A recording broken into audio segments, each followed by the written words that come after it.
حي على الفلاح.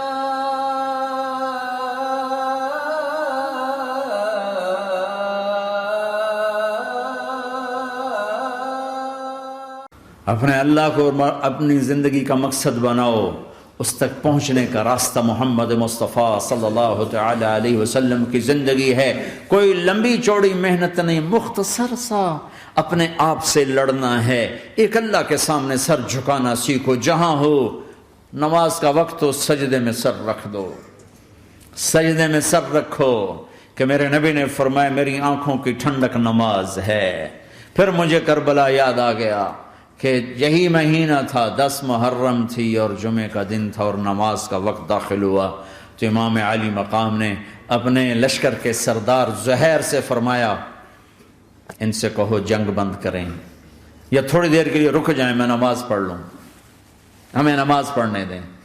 تو زہیر نے گھوڑا آگے بڑھا کر کہا شمر سے تھوڑی مہلت دو، ہم نماز پڑھ لیں، پھر تم نے جو مرضی کرنا ہے، نماز تو پڑھنے دو۔ شمر نے کہا ہم نماز نہیں پڑھنے دیں گے۔ ایک اور کوفی کھڑا تھا، اس کا نام حسین بن نمیر، انہوں نے کہا تمہاری نماز ہوتی ہی نہیں۔ انہوں نے کہا لعنت ہے تم پر، جس گھر کی طفیل نماز ملی ان کی نہیں ہوتی۔ پھر انہوں نے واپس آ کر عرض کی حضور وہ نماز پڑھنے کے لیے جنگ نہیں روکیں گے۔ کہا اچھا پھر ہم نماز تو نہیں چھوڑ سکتے، میرے رب کی قسم اگر حسین نماز نہ پڑھتے تو انہیں کوئی فرق نہ پڑتا، لیکن ایک فرق پڑتا کہ پھر پیغام ادھورا جاتا، میسج ادھورا جاتا، اور میسج یہ دینا تھا کہ زیر خنجر بھی یہ پیغام سنایا ہم نے کہ ہم نے تلوار کی دھاروں کے نیچے بھی سر جھکانا ہے، اور ہم نے تڑپتے جسموں کے ساتھ بھی سجدہ کرنا ہے، اور ہم نے زخمی جسموں کے ساتھ بھی اللہ کے سامنے رکوع کرنا ہے، اور ہم نے خون آلود جسموں کے ساتھ بھی رب کے سامنے کھڑے ہو کے آنے والی نسلوں کو پیغام دینا ہے کہ نماز وہ ہے جسے اس وقت میں بھی نہیں چھوڑا جا سکتا، تاکہ کوئی یہ کہہ نہ سکے میں کیسے پڑھتا، میری جاب تھی میں کیسے پڑھتا، میری آنکھ نہیں کھلتی میں کیسے پڑھتا، میری عادت نہیں۔ اللہ کی قسم یہ جنتی نہیں تھے، جنت کے سردار تھے، صرف جنتی نہیں تھے، جنت کے سردار تھے، صرف جنتی نہیں جنت کے سردار۔ اور یہ سرداری کب ملی؟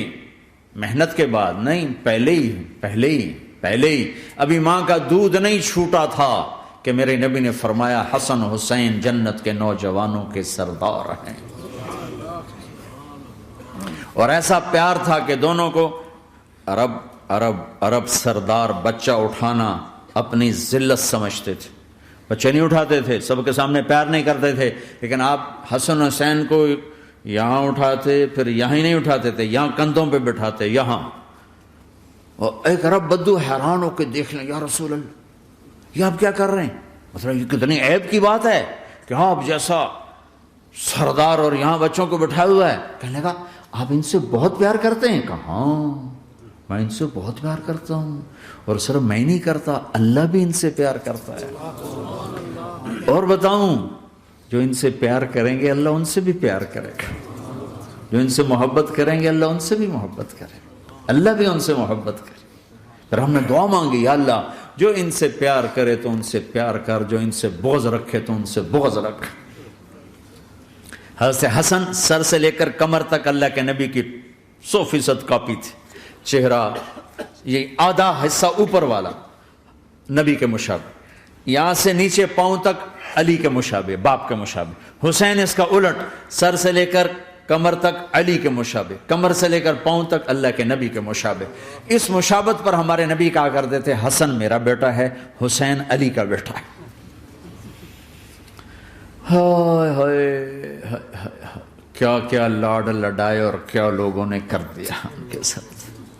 نماز جیسے عظیم عمل میں، نماز جیسے آپ رکوع میں ہوتے تو حسن آ کر نہ پاؤں میں گھس جاتے تھے، یہاں سے نکلتے ادھر، یہاں سے نکلتے یوں، سجدے میں جاتے تو کمر پہ بیٹھ جاتے تھے، فرض نماز کا سجدہ۔ تو ایک دفعہ پہلی دفعہ جب یہ قصہ ہوا تو آپ نے سجدہ لمبا کر دیا، بچے کے اتارا نہیں، اٹھے نہیں، سجدہ لمبا کر دیا۔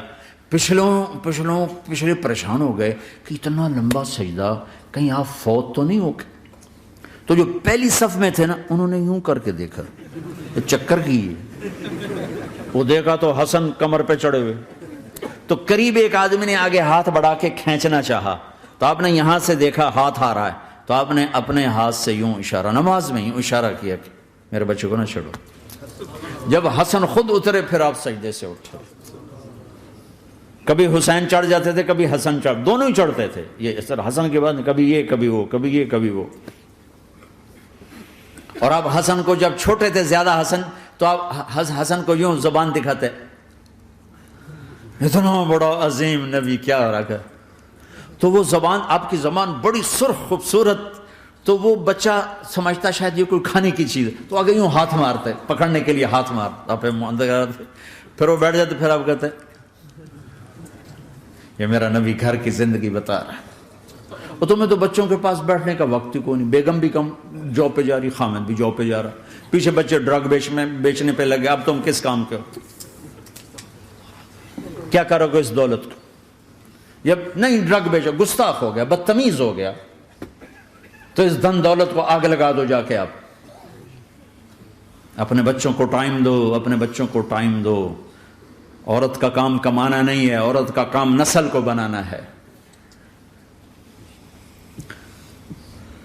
قناعت سیکھو، قناعت تو آسانی سے مینج ہو جائے گا، قناعت نہیں تو پھر تو دنیا کے بادشاہ کی بھی ہوس پوری نہیں ہو سکتی۔ کھیلتے تھے، حسن حسین کی کشتی کراتے تھے، دونوں بھائیوں کی کشتی کراتے۔ ایک دفعہ دونوں کی کشتی ہو رہی اور حسین ذرا کمزور پڑ رہے تھے، تو آپ اس کو شاباش دیتے، شاباش شاباش شاباش۔ تو حضرت فاطمہ کہنے لگی، ماں بھی بیٹھی تھی، کہنے لگی یا رسول اللہ آپ حسین کو شاباش دے رہے ہیں، حسن کو کیوں نہیں دے رہے؟ تو آپ نے کہا یہ جبریل میرے پاس کھڑا ہوا، یہ بھی حسین کو شاباش دے رہا ہے، تو میں بھی حسین کو شاباش دے رہا ہوں۔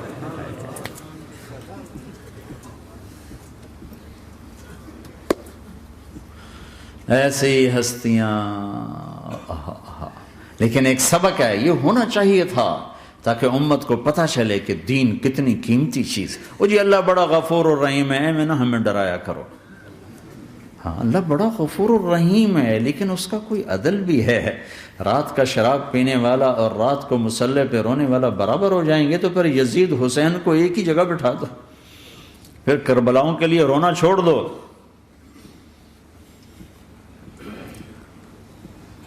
رات کو ناچنے والی، رات کو رونے والی برابر ہو جائیں گے، سود کھانے والا، حلال کھانے والا برابر ہو جائیں گے، شراب بیچنے والا اور مزدوری کرنے والا برابر ہو جائیں گے، جھوٹ بولنے والا، سچ بولنے والا برابر ہو جائیں گے۔ افنجعل المسلمین کالمجرمین ما لکم کیف تحکمون ام لکم کتاب فیہ تدرسون۔ اس سے زیادہ واضح کیا بتاؤں کہ میرا رب کہتا ہے کون سی کتاب میں لکھا ہوا ہے کہ ماننے والا نہ ماننے والا برابر کر دوں گا؟ کون سی کتاب میں؟ اللہ کو یہ کہنا پڑ رہا ہے ام لکم کتاب فیہ تدرسون، کس کتاب میں یہ لکھا ہوا ہے؟ ام نجعل المتقین کالفجار، کہ ایک بدماش اور ایک فرمانبردار کو برابر کر دوں؟ کہاں لکھا ہوا ہے؟ ایسی ہستیاں، جنگ سے پہلے اونگ آ گئی، آنکھ کھلی تو ہنسنے لگے۔ بہن نے پوچھا یہ تو ہنسنے کا موقع نہیں، کیوں ہنسے ہو؟ زینب کہا بہن اللہ کے نبی خواب میں آئے، فرما رہے ہیں بیٹا میں لینے آ چکا ہوں، تو اب نہ پڑھے نماز، اب کیا مسئلہ ہے؟ جنت کے لیے تو کرنا ہے سب، یہ جنت کے لیے تو کر رہے، اللہ کے لیے تو کر رہے کہ زرد دادن و جان دادن نہ آئے از لذت دیدارش، خسرو چتواں گفتن سر دادن و جان دادن نہ دیدہ رخ یارے۔ اس اللہ کے لیے تو سر کٹا رہے ہیں، تو وہ تو راضی ہو چکا ہے، نبی آ چکا ہے، آؤ بیٹا میں لینے آ چکا ہوں، تو اب نہ پڑھے نماز؟ نہیں، برمنگم والوں کو کون بتائے گا کہ نماز کیسی چیز ہے؟ انہوں نے کہا جی وہ نہیں جنگ روک رہے، کہا پھر چلو نماز پڑھو، نماز تو نہیں چھوڑی جا سکتی۔ آدھوں کو روک دیا تم جنگ کرو، آدھوں سے کہا تم نماز پڑھو، آدھوں نے نماز پڑھی، آدھوں نے جنگ کی۔ پھر جنہوں نے نماز پڑھی انہوں نے کہا تم آگے بڑھ جاؤ، ان سے کہا تم جا کے پیچھے اللہ کے بارگاہ میں سجدہ کرو۔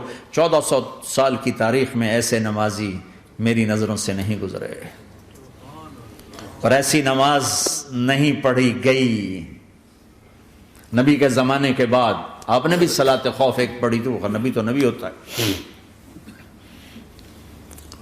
اور کیا ان کا حال تھا، خون و خون اپنے خون سے وضو کیے یا کربلا کی مٹی سے تیمم کیے، جب سجدوں میں سر رکھ کے سبحان ربی الاعلی کہا ہوگا تو دھرتی میں کیا ہلچل مچی ہوگی۔ نماز نہ چھوڑا، نماز نہ چھوڑنا، کوئی عورت نہ کوئی مرد، نماز نہ چھوٹے۔